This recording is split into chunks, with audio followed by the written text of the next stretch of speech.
The Blue Castle by Lucy Maud Montgomery. Section 7. There was a rosebush on the little Stirling lawn, growing beside the gate. It was called Doss's rosebush. Cousin Georgiana had given it to Valancy 5 years ago, and Valancy had planted it joyfully. She loved roses. But, of course, the rosebush never bloomed. That was her luck. Valancy did everything she could think of, and took the advice of everybody in the clan, but still the rosebush would not bloom. It throve and grew luxuriantly, with great leafy branches untouched by rust or spider, but not even a bud had ever appeared on it. Valancy, looking at it 2 days after her birthday, was filled with a sudden, overwhelming hatred for it. The thing wouldn't bloom? Very well then, she would cut it down. She marched to the tool room in the barn for her garden knife, and she went at the rosebush viciously. A few minutes later, horrified Mrs. Frederick came out to the veranda and beheld her daughter slashing insanely among the rosebush boughs. Half of them were already strewn on the walk. The bush looked sadly dismantled. "Doss, what on earth are you doing? Have you gone crazy?" "No," said Valancy. She meant to say it defiantly, but habit was too strong for her. She said it deprecatingly. I just made up my mind to cut this bush down.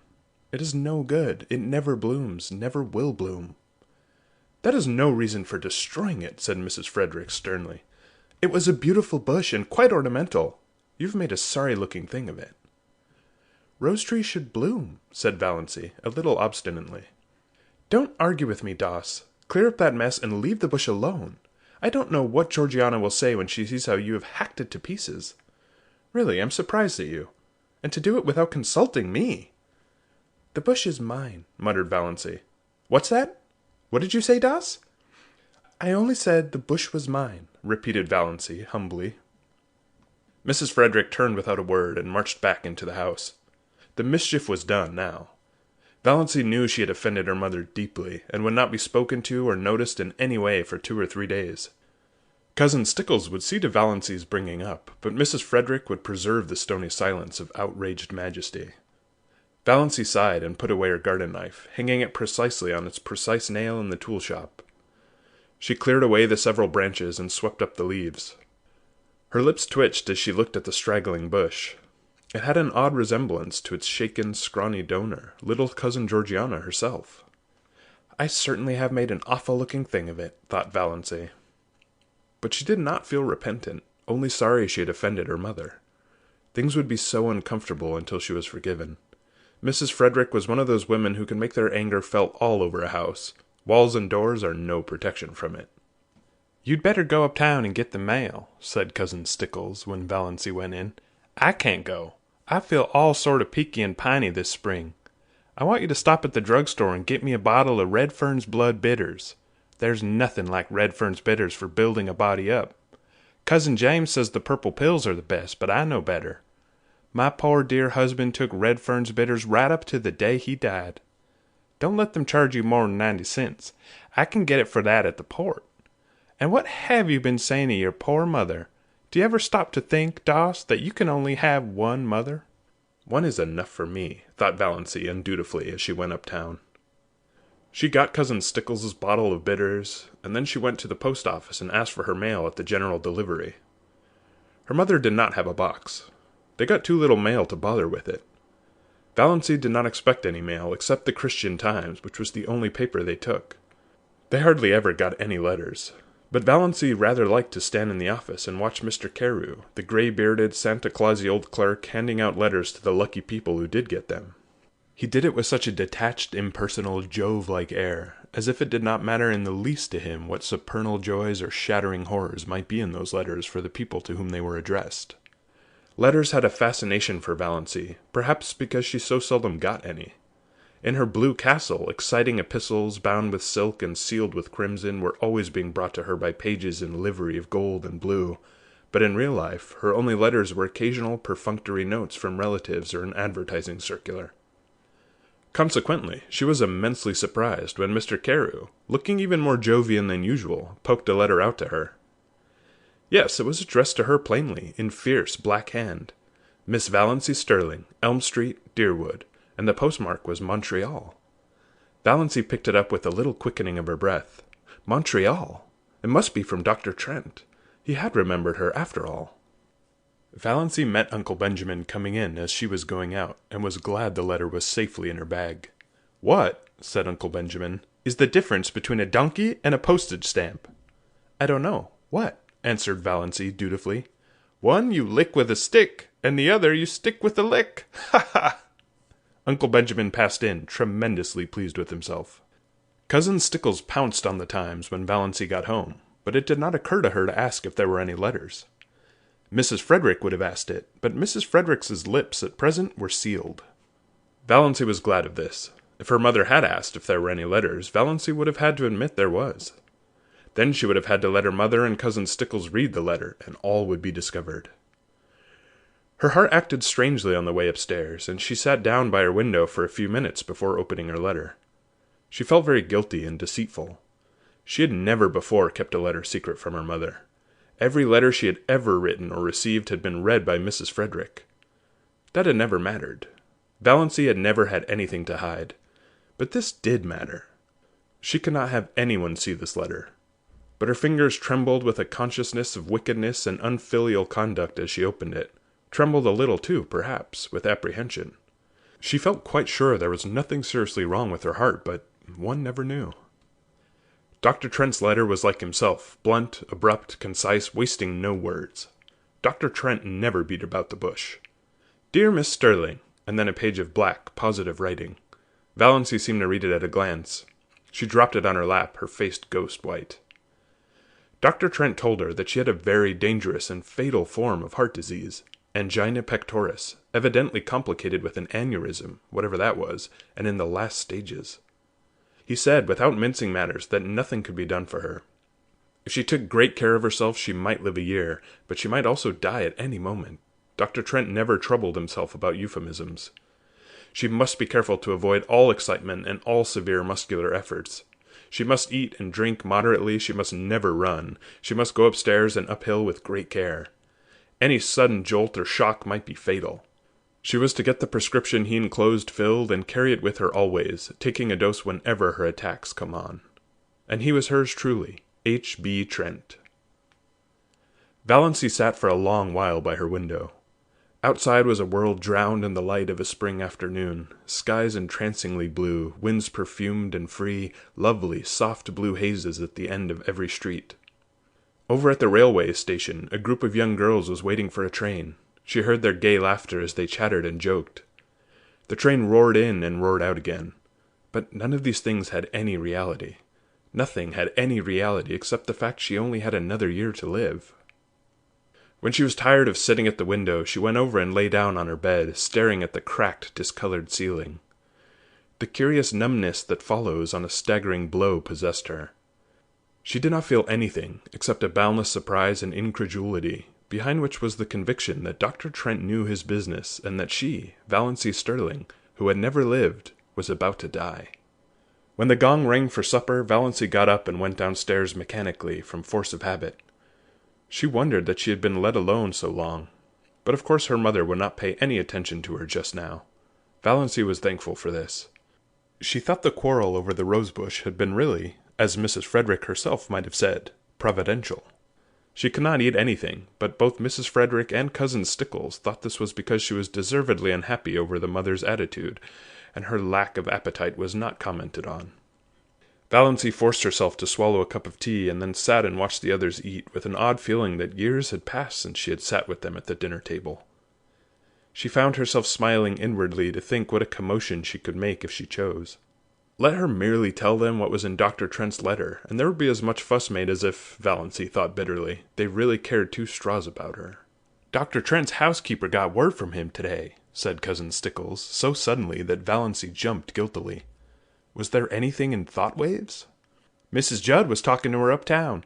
They think his son will recover, but Dr. Trent wrote that if he did, he was going to take him abroad as soon as he was able to travel, and wouldn't be back here for a year at least." "That will not matter much to us," said Mrs. Frederick majestically. "He is not our doctor. I would not," here she looked, or seemed to look, accusingly right through Valancy, "have him to doctor a sick cat." "May I go upstairs and lie down?" said Valancy faintly. I have a headache." "What has given you a headache?" asked Cousin Stickles, since Mrs. Frederick would not. The question has to be asked.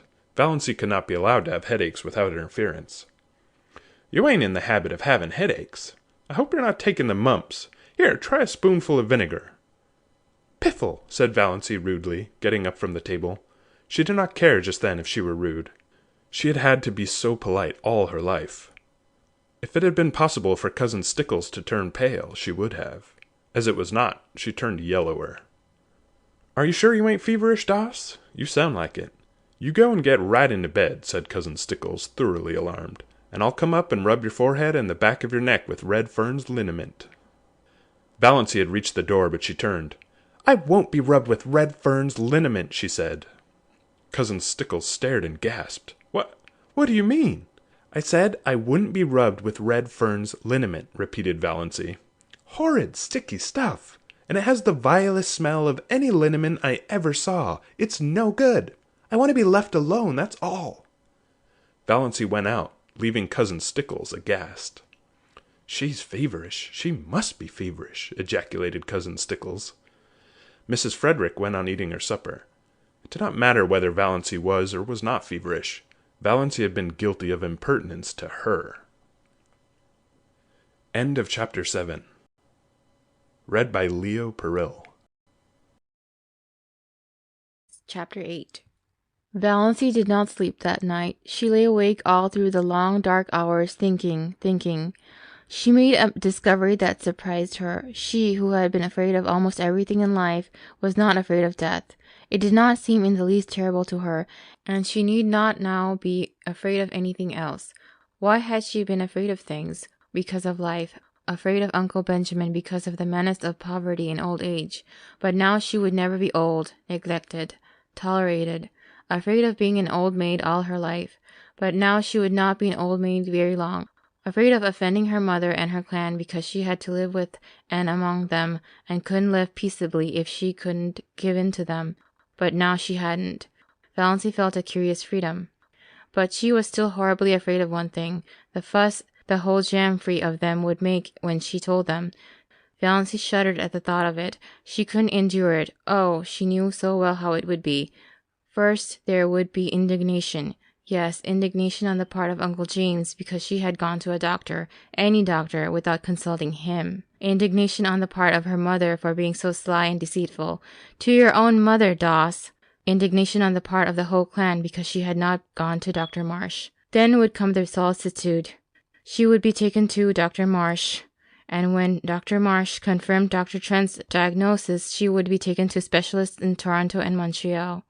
Uncle Benjamin would fit the bill with a splendid gesture of munificence in thus assisting the widow and the orphan, and talk forever after of the shocking fees specialists charged for looking wise and saying they couldn't do anything, and when the specialist could do nothing for her, Uncle James would insist on her taking purple pills. I've known them to effect a cure when all the doctors had given up.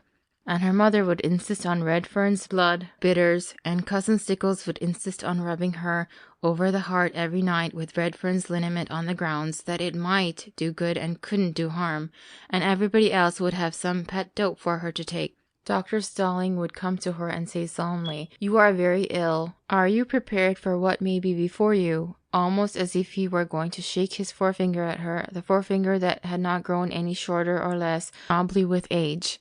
And she would be watched and checked like a baby and never let do anything or go anywhere alone. Perhaps she would not even be allowed to sleep alone lest she die in her sleep. Cousin Stickles or her mother would insist on sharing her room and bed.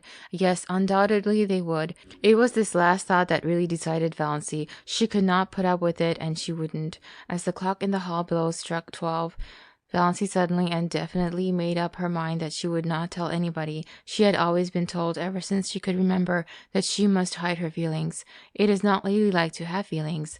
Cousin Stickles had once told her disapprovingly. Well, she would hide them with a vengeance. But though she was not afraid of death, she was not indifferent to it. She found that she resented it. It was not fair that she would have to die when she had never lived. Rebellion flamed up in her soul as the dark hours passed by. Not because she had no future, but because she had no past. "I'm poor, I'm ugly, I'm a failure, and I'm near death," she thought. She could see her own obituary notice in the Deerwood Weekly Times, copied into the Port Lawrence Journal.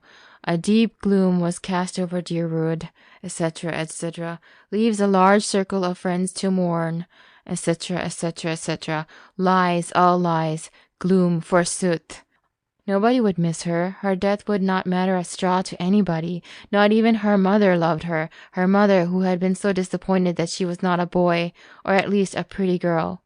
Valancy reviewed her whole life between midnight and the early spring dawn. It was a very drab existence, but here and there an incident loomed out with a significance out of all proportion to its real importance. These incidents were all unpleasant in one way or another. Nothing really pleasant had ever happened to Valancy. I have never had one wholly happy hour in my life. Not one, she thought. I've just been a colorless non-entity. I remember reading somewhere once that there is an hour in which a woman might be happy all her life if she could but find it. I've never found my hour. Never, never, and I never will now. If I could only have had that hour, I'd be willing to die. Those significant incidents kept bobbing up in her mind like unbidden ghosts, without any sequence of time or place. For instance, that time when at 16 she had blued a tubful of clothes too deeply, and the time when at 8 she had stolen some raspberry jam from Aunt Wellington's pantry. Valancy never heard the last of those two misdemeanors. At almost every clan gathering they were raked up against her as jokes. Uncle Benjamin hardly ever missed retelling the raspberry jam incident. He had been the one to catch her face all stained and streaked. I have really done so few bad things that they have to keep harping on the old ones, thought Valancy. Why, I've never even had a quarrel with anyone. I haven't an enemy. What a spineless thing I must be not to have even one enemy. There was that incident of the dust pile at school when she was 7. Valancy always recalled it when Dr. Stirling referred to the text, "To him that hath shall be given, and from him that hath not shall be taken even that which he hath." Other people might puzzle over that text, but it never puzzled Valancy. The whole relationship between herself and Olive, dating from the day of the dust pile, was a commentary on it. She had been going to school a year, but Olive, who was a year younger, had just begun and had about her all the glamour of a new girl, and an exceedingly pretty girl at that. It was at recess, and all the girls, big and little, were out on the road in front of the school making dust piles. The aim of each girl was to have the biggest pile. Valancy was good at making dust piles. There was an art in it, and she had secret hopes of leading, but Olive, working off all by herself, was suddenly discovered to have a larger dust pile than anybody. Valancy felt no jealousy. Her dust pile was quite big enough to please her. Then one of the older girls had an inspiration. "Let's put all our dust on Olive's pile and make a tremendous one," she exclaimed. A frenzy seemed to seize the girls. They swooped down on the dust piles with pails and shovels, and in a few seconds Olive's pile was a veritable pyramid. In vain Valancy, with scrawny, outstretched little arms, tried to protect hers. She was ruthlessly swept aside, her dust pile scooped up and poured on Olive's. Valancy turned away resolutely and began building another dust pile. Again a bigger girl pounced on it. Valancy stood before it, flushed, indignant, arms outspread. "Don't take it," she pleaded. "Please don't take it." "But why?" demanded the older girl. "Why won't you help to build Olive's bigger?" "I want my own little dust pile," said Valancy piteously. Her plea went unheeded. While she argued with one girl, another scraped up her dust pile. Valancy turned away, her heart swelling, her eyes full of tears. "Jealous, you're jealous," said the girls mockingly. "You were very selfish," said her mother coldly, when Valancy told her about it at night. That was the first and last time Valancy had ever taken any of her troubles to her mother. Valancy was neither jealous nor selfish. It was only that she wanted a dust pile of her own. Small or big mattered not. A team of horses came down the street. Olive's dust pile was scattered over the roadway. The bell rang. The girls trooped into school and had forgotten the whole affair before they reached their seats. Valancy never forgot it. To this day she resented it in her secret soul. But was it not symbolic of her life? "I've never been able to have my own dust pile," thought Valancy. The enormous red moon she had seen rising right at the end of the street one autumn evening of her 6th year. She had been sick and cold with the awful uncanny horror of it, so near to her, so big. She had run in trembling to her mother, and her mother had laughed at her. She had gone to bed and hidden her face under the clothes in terror lest she might look at the window and see that horrible moon glaring in at her through it. The boy who had tried to kiss her at a party when she was 15. She had not let him. She had evaded him and run. He was the only boy who had ever tried to kiss her. Now, 14 years later, Valancy found herself wishing that she had let him. The time that she had been made to apologize to Olive for something she hadn't done. Olive had said that Valancy had pushed her into the mud and spoiled her new shoes on purpose. Valancy knew she hadn't. It had been an accident, and even that wasn't her fault, but nobody would believe her. She had to apologize and kiss Olive to make up. The injustice of it burned into her soul tonight. That summer when Olive had the most beautiful hat, trimmed with creamy yellow net and a wreath of red roses and little ribbon bows under the chin, Valancy had wanted a hat like that more than she had ever wanted anything. She pleaded for one and had been laughed at. All summer she had to wear a horrid little brown sailor with elastic that cut behind her ears. None of the girls would go around with her because she was so shabby. Nobody but Olive. People had thought Olive so sweet and unselfish. I was an excellent foil for her, thought Valancy. Even then she knew that. Valancy had tried to win a prize for attendance in Sunday school once, but Olive won it. There were so many Sundays Valancy had to stay home because she had colds. She had once tried to stay a piece in school one Friday afternoon and had broken down in it. Olive was a good reciter and never got stuck. The night she had spent in Port Lawrence with Aunt Isabel when she was 10. Byron Stirling was there, from Montreal, 12 years old, conceited, clever. At family prayers in the morning, Byron had reached across and given Valancy's thin arm such a savage pinch that she screamed out with pain. After prayers were over, she was summoned to Aunt Isabel's bar of judgment. But when she said Byron had pinched her, Byron denied it. He said she cried out because the kitten scratched her. He said she had put the kitten up on her chair and was playing with it when she should have been listening to Uncle David's prayer. He was believed. In the Stirling clan, the boys were always believed before the girls. Valancy was sent home in disgrace because of her exceedingly bad behavior during family prayers, and she was not asked to Aunt Isabel's again for many moons. The time cousin Betty Stirling was married, somehow Valancy got wind of the fact that Betty was going to ask her to be one of her bridesmaids. Valancy was secretly uplifted. It would be a delightful thing to be a bridesmaid, and of course she would have to have a new dress for it, a pretty new dress, a pink dress. Betty wanted her bridesmaids to dress in pink, but Betty had never asked her after all. Valancy couldn't guess why, but long after her secret tears of disappointment had been dried, Olive told her. Betty, after much consultation and reflection, had decided that Valancy was too insignificant. She would spoil the effect. That was 9 years ago, but tonight Valancy caught her breath with the old pain and sting of it. That day in her 11th year when her mother had badgered her into confessing something she had never done. Valancy had denied it for a long time, but eventually for peace's sake she had given in and pleaded guilty. Mrs. Frederick was always making people lie by pushing them into situations where they had to lie. Then her mother had made her kneel down on parlor floor between herself and Cousin Stickles and say, "Oh God, please forgive me for not speaking the truth." Valancy had said it, but as she rose from her knees, she muttered, "But oh God, you know I did speak the truth." Valancy had not heard of Galileo, but her face was similar to his. She was punished just as severely as if she hadn't confessed and prayed. The winter she went to dancing school. Uncle James had decreed she should go and had paid for her lessons. How she had looked forward to it, and how she had hated it. She had never had a voluntary partner. The teacher always had to tell some boy to dance with her, and generally he had been sulky about it. Yet Valancy was a good dancer, as light on her feet as thistledown. Olive, who had never lacked eager partners, was heavy. The affair of the button string when she was 10, all the girls in school had button strings. Olive had a very long one with a great many beautiful buttons. Valancy had one. Most of the buttons on it were very commonplace, but she had 6 beauties that had come off Grandmother Stirling's wedding gown, sparkling buttons of golden glass, much more beautiful than any Olive had. Their possession conferred a certain distinction on Valancy. She knew every little girl in school envied her the exclusive possession of those beautiful buttons. When Olive saw them on the button string, she had looked at them narrowly but said nothing then. The next day, Aunt Wellington had come to Elm Street and told Mrs. Frederick that she thought Olive should have some of those buttons. Grandmother Stirling was just as much Wellington's mother as Frederick's. Mrs. Frederick had agreed amiably. She could not afford to fall out with Aunt Wellington. Moreover, the matter was of no importance whatever. Aunt Wellington carried off 4 of the buttons, generously leaving 2 for Valancy. Valancy had torn these from her string and flung them on the floor.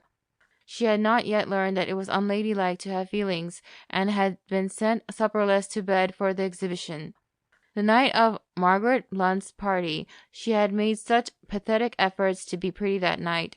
Rob Walker was to be there, and 2 nights before, on the moonlit veranda of Uncle Herbert's cottage at Miss Stowett's, Rob had really seemed attracted to her.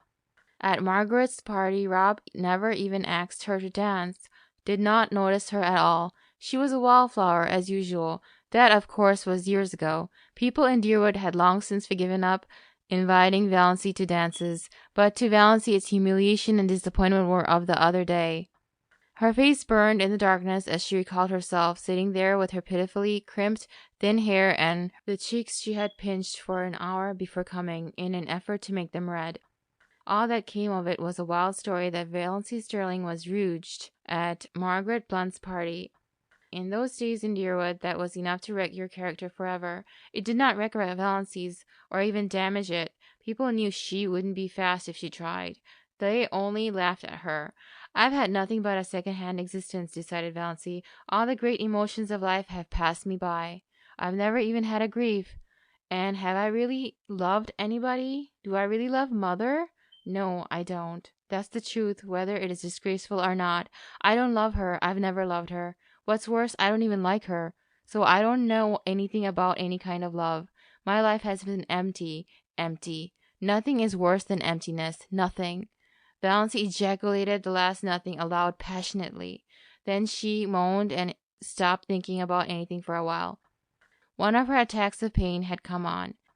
When it was over, something had happened to Valancy. Perhaps the culmination of the process that had been going on in her mind ever since she had read Dr. Trent's letter.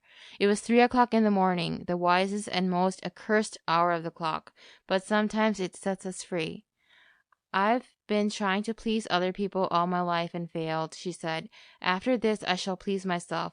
I shall never pretend anything again. I've breathed in an atmosphere of fibs and pretenses and evasions all my life. What a luxury it will be to tell the truth!